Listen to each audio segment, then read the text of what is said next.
তারপরে আর কোন নামে জিকির করবো? আল্লাহর 99টি নাম ধরে আল্লাহকে ডাকবো। আল্লাহর 99টা সুন্দর সুন্দর নাম আছে। কুল ইদউ আল্লাহ আও ইদউ আর রহমান আইয়াম্মা তাদউ ফালাহুল আসমাউল হুসনা। আল্লাহকে আল্লাহ বলে ডাকো কিংবা রহমান বলে ডাকো, তবে জেনে রাখো আল্লাহর অনেকগুলো সুন্দর সুন্দর নাম আছে। কয়টা নাম? সহিহ বুখারীতে এসেছে ইন্না লিল্লাহি 99 ইসমা মিআতান ইল্লা ওয়াহিদা। আল্লাহর 99টা নাম আছে। মান আহসাহা দাখালাল জান্নাহ। যে এই 99 নামকে মুখস্থ করবে, এটাকে হৃদয়ে ধারণ করবে, এর যে হক আছে আদায় করবে, আল্লাহ তাকে জান্নাত দান করবে। আল্লাহর 99টা নাম সুযোগ হলে মুখস্থ করবেন। আমাদের আইআইএম এর প্রতিদিনের মর্নিং অ্যাসেম্বলি শুরু হয় আল্লাহর 99টা নাম জপে। খেয়াল করেছেন আপনারা?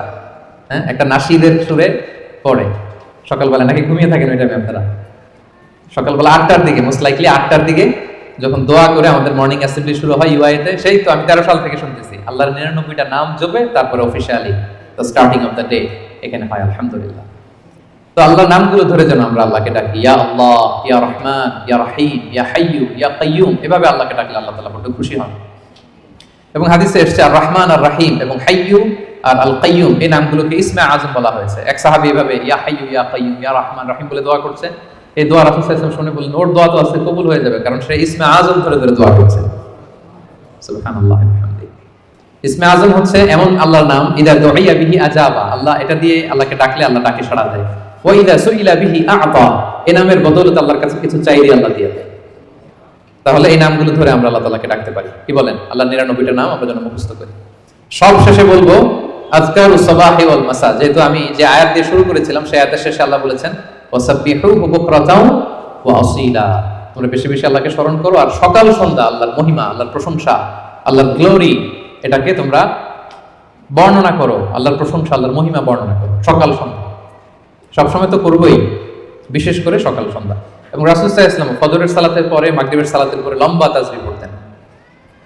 ফজরের প্রত্যেক ফরজ সালাতের পরে বিষ্ণু সাল্লাল্লাহু আলাইহি ওয়াসাল্লাম তাসবিহ তো পড়তেনই, ফজর আর মাগরিব এই দুইটার পরে আরো দীর্ঘ সময় ধরে তিনি তাসবিহ পড়তেন। প্রত্যেক ফরজ নামাজের পরে রাসূল সাল্লাল্লাহু আলাইহি ওয়াসাল্লাম 3 বার ইস্তিগফার করতেন। সবচেয়ে সহজ, খুব সহজ একটা জিকির, আস্তাগফিরুল্লাহ আস্তাগফিরুল্লাহ আস্তাগফিরুল্লাহ। আপনারা পড়েন তো নাকি? পড়েন? হ্যাঁ, এগুলো হচ্ছে টেক অ্যাওয়ে মেসেজ, এগুলো নিয়ে যেতে হবে সাথে করে। এই যে আইএম বাংলাদেশ কমিউনিটি সুন্দর প্রোগ্রামের আয়োজন করলাম, আমরা আসলাম, আমরা যেন প্রতিটা টেক অ্যাওয়ে মেসেজ সাথে করে নিয়ে যাই। ফরজ সালাতের পরে 3 বার আস্তাগফিরুল্লাহ আমরা পড়ব। ইস্তিগফারের অনেক ফজিলত, বেসিক 5টা ফজিলত বিষ্ণুই বলেন, মান লাজিমাল ইস্তিগফার জাআলাল্লাহু লাহু মিন কুল্লি দীকিন মাখরাজা। ইস্তিগফার যে সব সময় পড়বে ও জীবনে আটকাবে না। বিপদে পড়লেই আল্লাহ এই যে কেলওয়ারের ব্যবস্থা করে দিবে, মানে ওয়ে আউট, এক্সিট।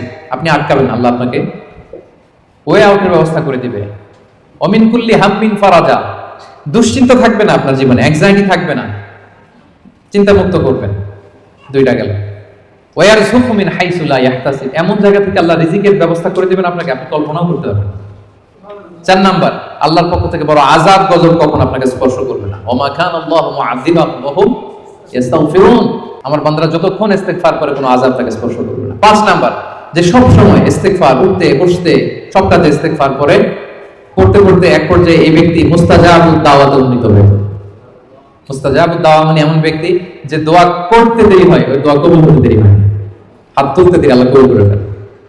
তা আমরা কি মুস্তাজাবুদ দাওয়া হতে চাই? সবাই হতে চাই? আমরা যেন বেশি বেশি ইস্তিগফার করি।